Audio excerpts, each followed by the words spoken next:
Swayam Prabha. Digital India. Educated India.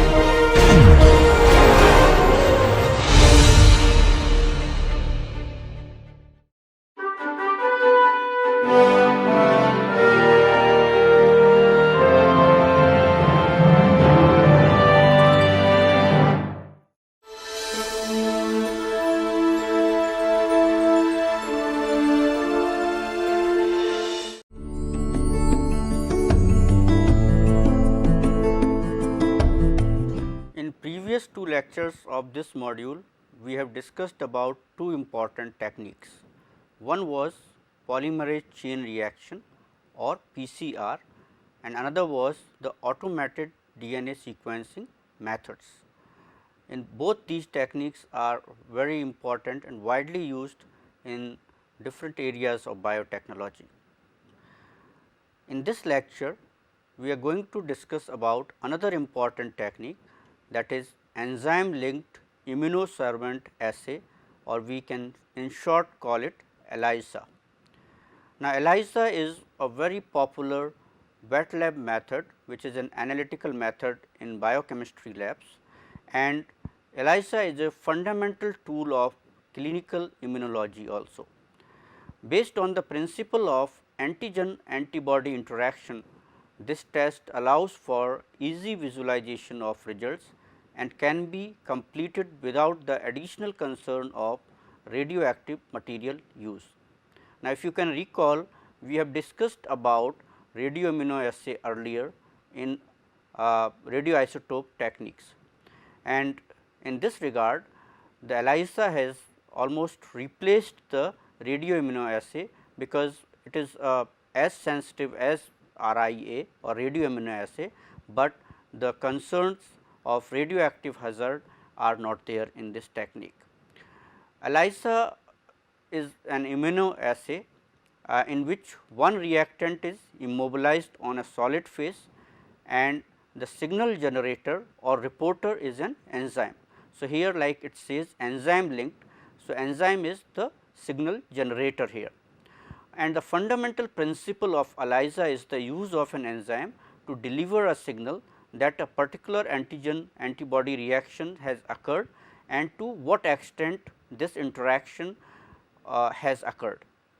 So, this particular antigen antibody interaction could be in terms of qualitative or quantitative terms, it could be evaluated. Now, enzymes are highly specific and their catalytic properties can enhance a non-enzymatic reaction manifold. Furthermore, enzyme signals, unlike those of say radionuclides in RIA or fluorescent compounds, increase with time by continuing to turn over more substrate. So, all ELISA configurations mostly are composed of three components. One is the capture system, the analyte and the detection system. Now, in each the analyte must be the one in limiting amount, and both the solid phase capture reagent and the detection system must be present in functional molar excess.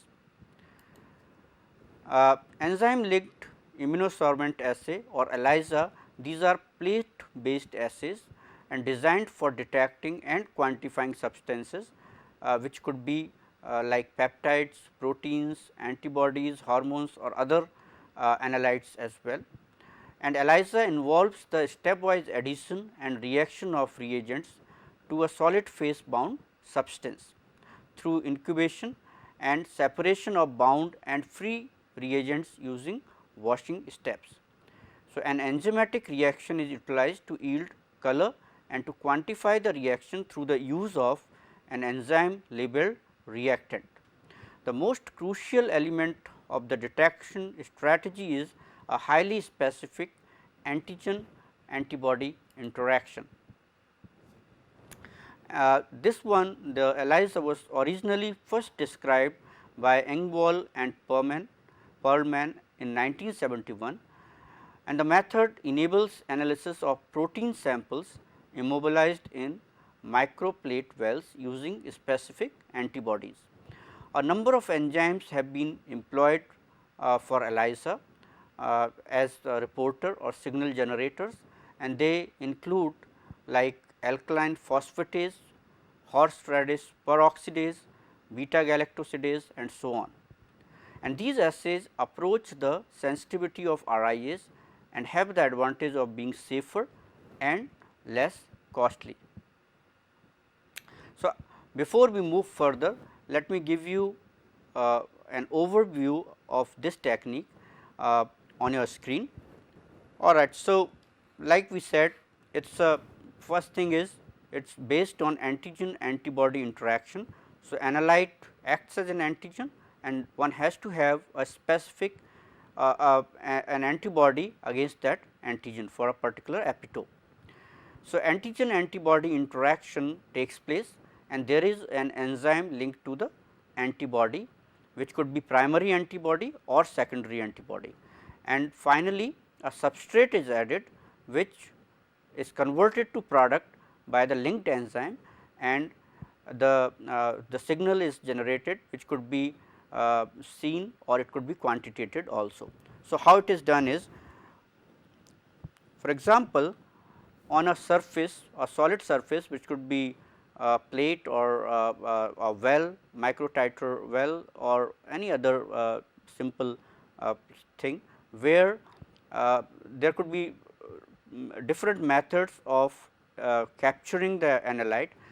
It could be either, it could be direct, say antigen could be directly placed onto the antigen could be directly placed onto the surface, and then antibody interacts with surface. So, and this antibody contains enzyme here. So, what is done? First thing is to immobilize the analyte here. So, we have immobilized this analyte here, and then the interaction of antibody with the analyte.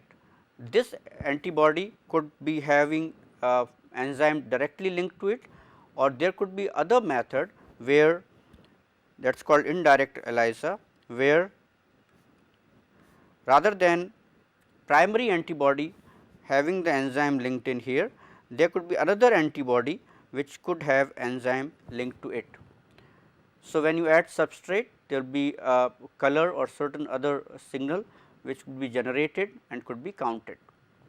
Now, there could be another method that rather than immobilizing the antigen directly onto the surface, sometimes it could be not so good actually because of specificity reasons.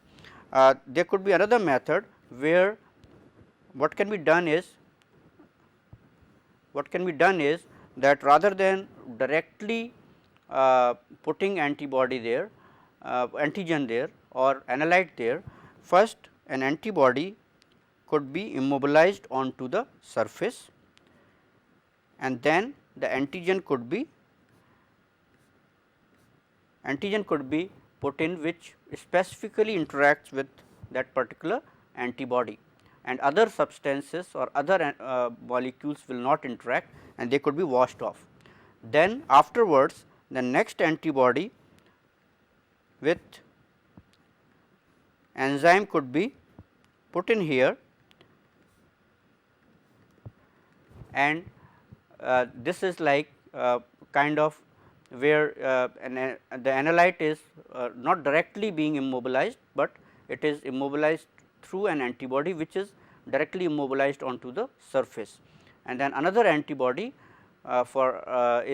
comes in the picture with enzyme linked to it.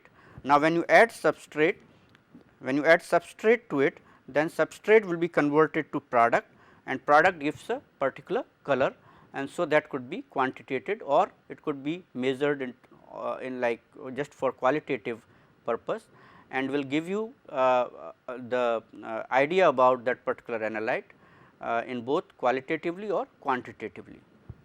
So, this is a very basic phenomenon of ELISA or enzyme linked immunosorbent assay.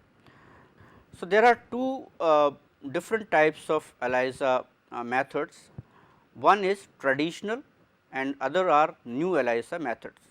Now, traditional ELISA typically involves chromogenic reporters and substrates that produce some kind of observable color change to indicate the presence of the antigen, or we can call it analyte. So, these are simple or you can say traditional ELISA method, whereas in contrast to traditional ELISA methods, newer ELISA like techniques utilize fluorogenic, electrochemiluminescent or real time PCR reporters to create quantifiable signals. Now, these new reporters can have various advantages, including higher sensitivities and multiplexing, but since like in technical terms, if you say, the newer assays or newer techniques here are not strictly ELISA techniques, because as ELISA says, it is an enzyme linked immunosorbent assay. These are not really enzyme linked, but they employ other methods for signal generation and quantification, and they are attached to or linked to non-enzymatic reporters here. But however, this general principle you can say is almost similar, or and so they are grouped in, you can say, larger category as ELISA techniques. So, traditional ELISA is simple enzyme linked, but other newer techniques also utilizes other non-enzymatic reporters. Now, there could be many variants of ELISA technique have been developed and used in different situations, but most of the techniques depend on the same basic elements. So, the basic procedure as such is very much similar in all different kinds of techniques. So, first thing to be done is the coating or capture actually, like I showed you just before. First thing is to put the antigen or the analyte on the solid surface. Now, these are, it could be a plate, like I said, it could be microplate, wells or certain other surface. Now, coating can be done or capture can be achieved either directly or indirectly. So, either you can directly immobilize the analyte or antigen onto the surface, and this surface could be, like I told you, it could be polystyrene microplate wells or lot of other surfaces could be there, or it could be indirect immobilization of antigen can also be performed. Then once you have coated or you have put in your material analyte there, then plate blocking is the next step in most of the techniques. What is plate blocking here? Plate blocking is the addition of irrelevant like protein or other molecule to cover all unsaturated surface binding sites of the microplate wells. So, many times like casein or other certain other proteins, BSA or some other protein could be utilized, or other molecules could also be utilized to cover up all unsaturated surface binding sites for non-specific signal or otherwise, and this is done or this is called as plate blocking. So, that is the next second step in ELISA procedure. Third one is the probing or detection. Now, here it is incubation with antigen specific antibodies that affinity bind to the antigens. So, when antigen is immobilized, plate blocking has been done, then it will be incubated or the antigen specific antibodies will be added to the plate and they will bind because of higher affinity to the antigens, and then finally signal measurement or generation is done, where detection of the signal generated by a direct or secondary tag on the specific antibody. So, it is the enzyme which is linked on there, and when you add substrate a colored product is formed, that is the signal generation.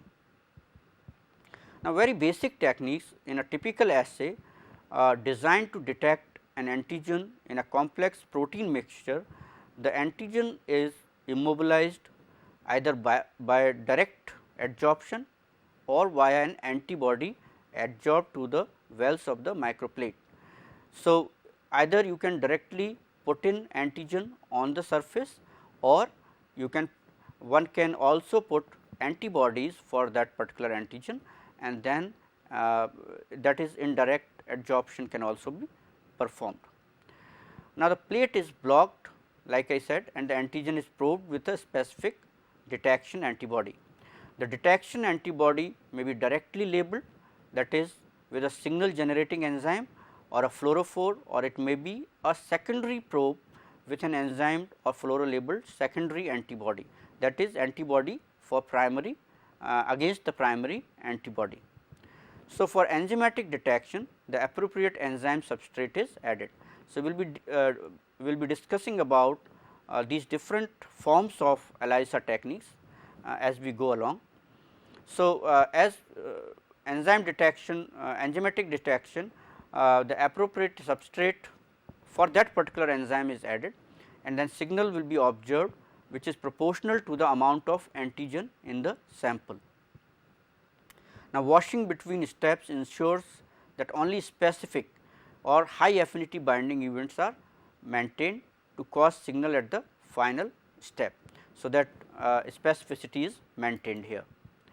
Now, very simple way, like I have shown you, this also figure here shows this very simple method of ELISA. Now, here these antibodies are immobilized on a surface, or this is capture antibody you can call, and this is a well of a plate, microplate. Then your sample, that is antigen, is added, and since these antibodies are against the antigen, they will bind to these antibodies. The non-specific binding will be very much less, and then also plate blocking will be done. Then add detection antibodies, that is the antibodies where either enzyme or other reporter is attached, and then finally substrate is added and color development takes place here. This is the plate, and then it could be directly read in a on a spectrophotometer, which can accommodate these plates here. So, that is how the simple technique or basic technique of ELISA works. Now, there are a lot of variations of ELISA methods actually.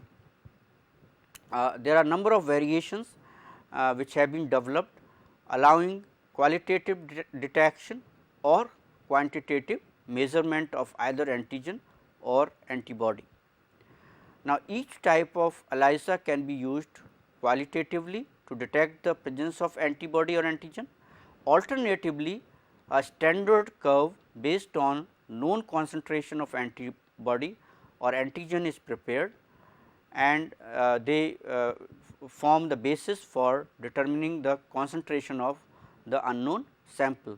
If you could recall, in radio immunoassay also a particular curve was drawn through the standards, and then unknown could be unknown concentration could be calculated or determined through this standard curve. We said there are a lot of variations here. Let us discuss those different types of or different forms of ELISA technique. One ELISA technique is indirect ELISA. Now, indirect ELISA, here antibody can be detected or quantitatively determined with this particular technique. So, serum or some other sample containing primary antibody is added to an antigen coated microtiter well and allowed to react with the antigen attached to the well. Now, after, so here like you have antigen already attached to the well, and there is an antibody which interacts with these antigen. Now, after any free antibody, that is primary antibody we call, or antibody 1, it is washed away, and the presence of antibody bound to the antigen is detected by adding an enzyme conjugated secondary anti-isotype antibody, which binds to the primary antibody. So, this could also be called as double antibody system. Now, any free antibody, that is secondary antibody, then is washed away. After that, a substrate for specific for the enzyme is added. Now, the amount of color reaction products that forms is measured by specialized spectrophotometric plate readers, which can measure the absorbance of all of the wells of a 96 well plate in seconds. Actually, they could do it very fast and whole plate could be done. The enzyme acts as an amplifier. Even if only few enzyme linked antibodies remain bound, the enzyme molecules will produce many signal molecules. So, within common sense limitation, the enzyme can go on producing color indefinitely, but the more primary antibody is present in the donor serum, the more secondary antibody and therefore, more enzyme will bind and the faster color will develop. So, there is a method procedure to evaluate all this, to measure the color development, and quantitative information can be derived. It is not that it is indefinitely done in here. The indirect ELISA, a major disadvantage of this particular indirect ELISA is that the method of antigen immobilization is non-specific, because you are directly immobilizing the antigen. When serum is used as the source of test antigen, all proteins in the sample may stick to the microtiter plate well. So, a small concentration of analyte in serum has to compete with other serum proteins when binding to the well surface. So, this might be a problem, because if there is a sample, it is not a pure antigen, then a lot of other things might also bind to the well.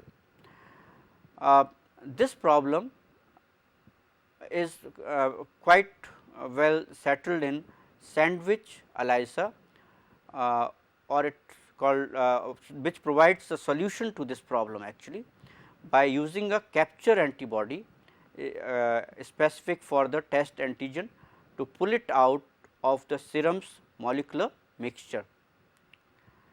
Now, indirect ELISA is a method of choice to detect the presence of serum antibodies against human immunodeficiency virus, causative agents of AIDS.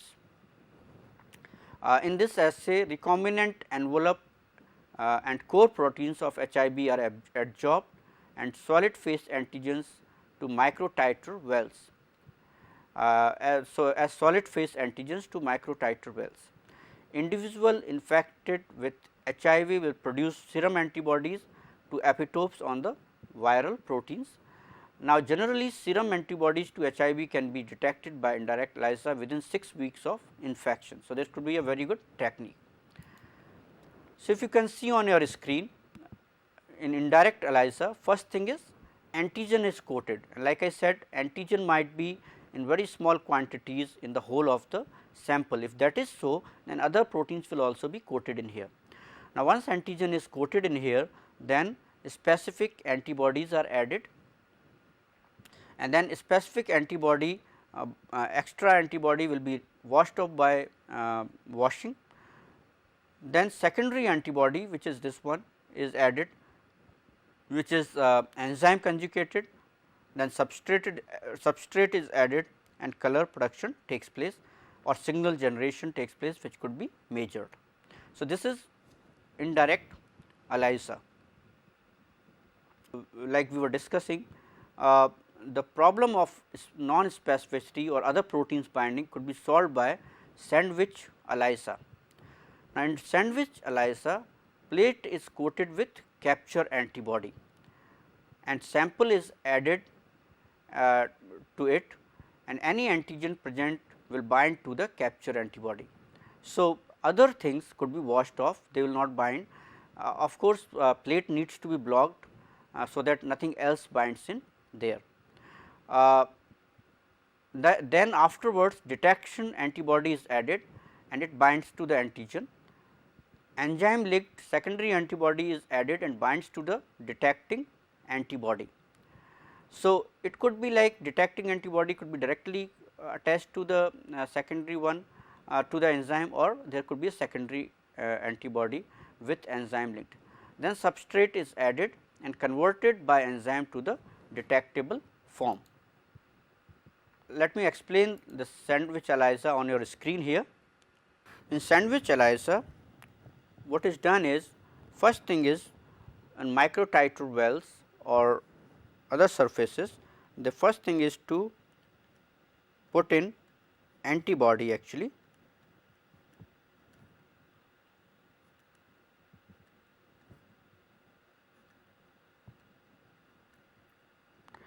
Now, these antibodies, the first thing is that antibodies will bind to the antigen.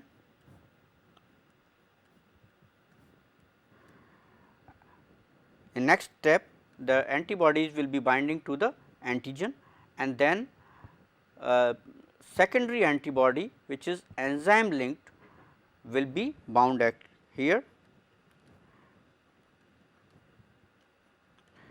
Now, this antibody may contain enzyme or maybe another secondary antibody could be utilized, but most of the time this detection antibody contains enzyme linked in here. Afterwards, substrate will be added and substrate will be converted to product and color development takes place. So, it is called sandwich ELISA because this particular one is sandwiched, this antigen or analyte is sandwiched between the two antibodies. So, this is called sandwich ELISA. Sandwich ELISA, there is the problem of small amount of antigen being directly coated onto the surface, the problem where other molecules might also bind, and for binding surface this small amount has to compete, that problem could be solved here, because there is a capture antibody which is specific for that antigen. Now, there is another form of ELISA technique, that is competitive ELISA. The competitive ELISA, unlabeled antibody is incubated in presence of its antigen. So, first thing is done is that there is unlabeled antibody in free solution, it is incubated in presence of its antigen. Now, this bound antigen antibody complex are then added to the antigen coated to well. So, first thing what is done, that antigen antibody complex is made which is outside the well, then it is added to the antigen coated well, the plate is washed and unbound antibody is removed. Now, secondary antibody specific to the primary antibody is added and the second antibody is coupled or conjugated to the enzyme, substrate is added and remaining enzyme will elicit a chromogenic or fluorescent signal. So, for competitive ELISA, higher the original concentration of antigen, the weaker the eventual signal actually. So, depending on that, since it is called competitive because there is a competition in here, if you can see on your screen. So, first thing is incubate antibody with antigen to be measured. So, there will be like binding here of antigen and antibody complex formation. There is antigen which is coated in the well and this complex is added to that well, then interaction will take place where it is not shown here clearly. So, where this there will be a competition between the well coated antigen and the one which is bound, and there will be some antibodies which will be binding to this depending on the concentration, and then enzyme conjugated antibodies against the primary antibodies are put in, and then finally substrate is added and product formation takes place. So, like I said, depending on in competitive ELISA, if higher is the original concentration of antigen, then the binding to the well coated antigens will be less and eventually the signal will be weaker and vice versa. So, this is how the competitive ELISA works. Now, in this figure all three techniques or different forms of ELISA are summarized in here, and as we can see that if you can see, first is indirect ELISA. In indirect ELISA what we have discussed, there is the steps here, the antigen is coated here on the surface of the well, the first antibody is added which will bind to the coated antigen which is specific antibody and needs to be measured. Then there will be addition in the next step, you will wash off any primary antibody which is not bound.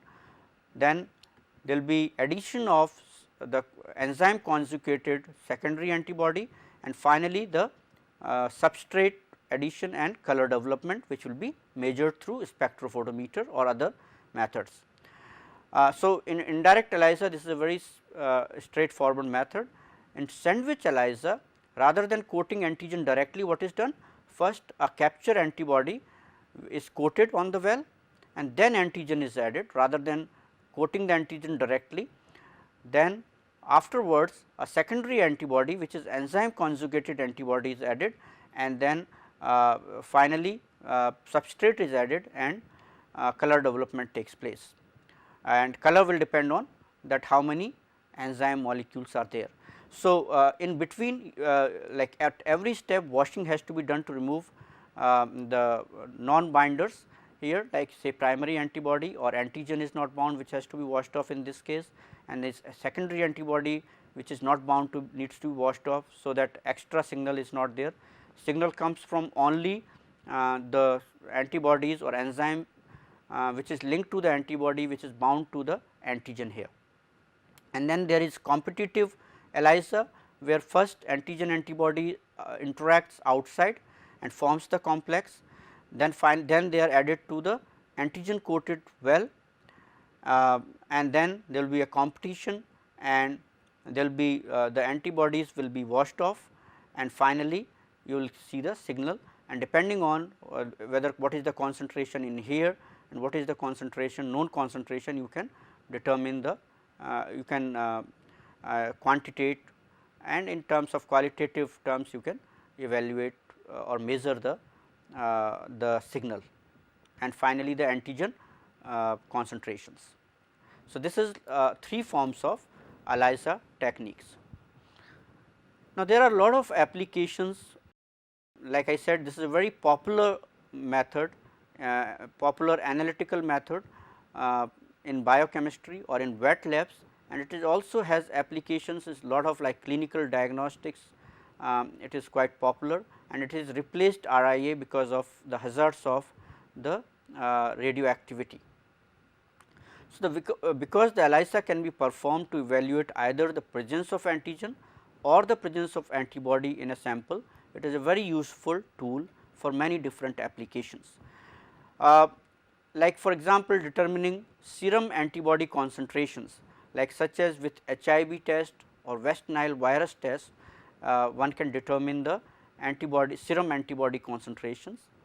It has also found applications in the food industry, where in detecting say potential food allergens, like in peanuts or walnuts or almonds, milk, eggs, etc. So, it has lot of application in food industry as well.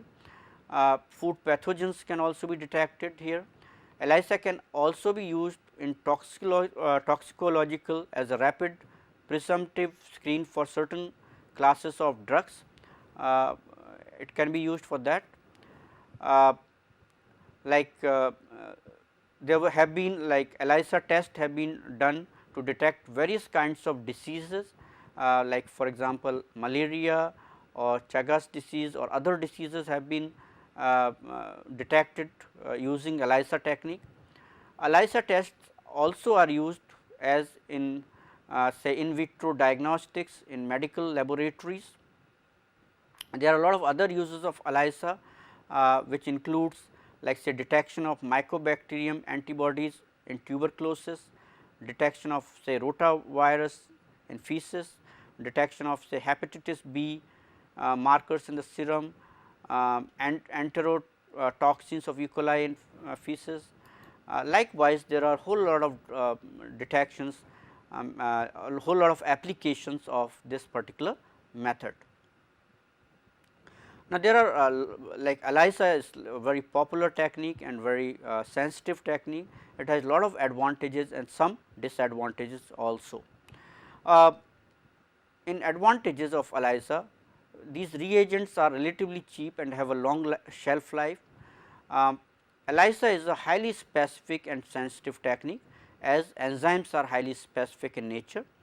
There is no radiation hazards like radiation hazards in radioimmunoassay, where radioactive substances are used. The ELISA is very easy to perform, and it has a quick procedure, it could be done very fast. The equipment for ELISA is almost inexpensive and it is widely available.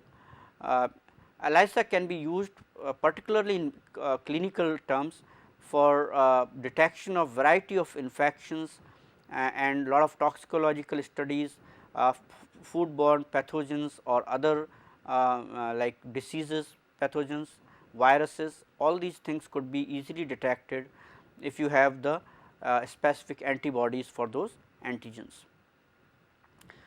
With lot of these advantages, there are some disadvantages as well. Like measurement of enzyme activity can be more complex than the measurement of activity of some types of radioisotopes. This could be one disadvantage, but not all the time. Enzyme activity may be affected by plasma constituents. So, these are like nitty gritties which needs to be standardized when one has to do ELISA for particular technique.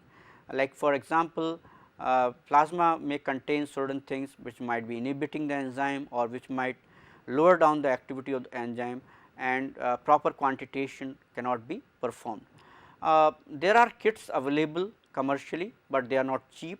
When one needs to do with regular chemicals and other things like generating antibodies, one has to standardize the techniques and then only can be followed subsequently.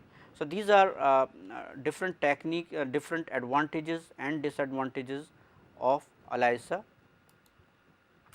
So, this completes the this particular section here. To summarize, ELISA is one of the most popular techniques and has replaced RIA or radioimmunoassay to a large extent. It is a wet lab, you can say analytical biochemistry technique, and quite has applications in clinical diagnostics and other various areas. It is a very simple technique, and we have discussed about different forms of ELISA, where we have discussed about indirect ELISA, sandwich ELISA and competitive ELISA. There are other forms which we have not really discussed in, where other than enzymes, reporters are other than enzymes or other chromosonic substrates like real time PCRs or other methods, which are not truly in a sense ELISA techniques, but since their general principle is same. General procedure of ELISA is 4-step procedure, where one is the coating of the antigen directly or indirectly, that is adsorption of the antigen or analyte. Second is blocking the plate so that anything else does not bind. Third thing is adding the antibodies which are conjugated to enzyme, and fourth step is signal generation by adding substrate which is converted to product.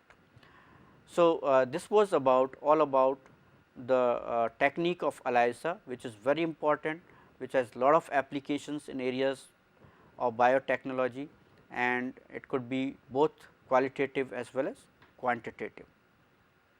So, with this lecture we have completed this section and also the course on analytical technologies in biotechnology. Now, in this course we have gone through various techniques which are widely used in and utilized by different branches in various areas of biotechnology. We have started with this course with the microscopy technique, then we moved on to radioisotope technique, chromatography separations, electrophoresis technique, then centrifugation technique and spectroscopy, and finally, in this section we have discussed last section PCR, polymerase chain reaction, DNA sequencing methods and ELISA. If you could recall, we will just summarize all these sections which we have discussed. In microscopy, we have gone through different various techniques of light microscopy and electron microscopy. In light microscopy, we have discussed about various methods of generation of contrast through say phase contrast microscopy or fluorescence microscopy or say polarization microscopy and like say dark field microscopy likewise. In electron microscopy, we have discussed about scanning electron microscope and transmission electron microscope. Then in radioisotope technique, we have discussed about all three techniques based on ionization, that is GM counters, based on scintillations, that is scintillation counters, and autoradiography. Then in chromatography separations, we have dealt about say different kinds of chromatographic methods used widely, like ion exchange chromatography, gel filtration chromatography, affinity chromatography, and gas liquid chromatography. And we have also dealt in all these sections about basic concepts actually in the beginning to make understand these techniques, the basic principle of these techniques for to understand. Then from chromatographic techniques, we have moved on to electrophoresis techniques, where we have discussed about the basic concepts and also agarose gel and polyacrylamide gel electrophoresis, and we moved on to the techniques like SDS page, isoelectric focusing, then we have discussed about pulsed field gel electrophoresis and sequencing gels, etc. Likewise, in centrifugation methods, we have discussed about basic concepts and various centrifugation methods like types of preparative and analytical methods. We also discussed about types of centrifuges, types of rotors, ultracentrifuges, etc., and various types of rotors and care of rotors we have discussed about. In spectroscopy techniques, we have discussed about various basic concepts, and that is the interaction of matter with the radiations. And then we have discussed about UV vis fluorescence, NMR, X-ray crystallography, and then finally mass spectrometry techniques. And in this section, that is last section, we have discussed about the PCR, polymerase chain reaction, DNA sequencing method, and ELISA, that is enzyme linked immunosorbent assay. I hope that this course on analytical technologies in biotechnology will certainly be help to you, to all students who will go through this, and will help in understanding the basic concepts as well as understanding the certain techniques which are based on these concepts, and will help in improving and understanding these techniques for application or for applying in your daily like research routines and also in certain applications. Thank you.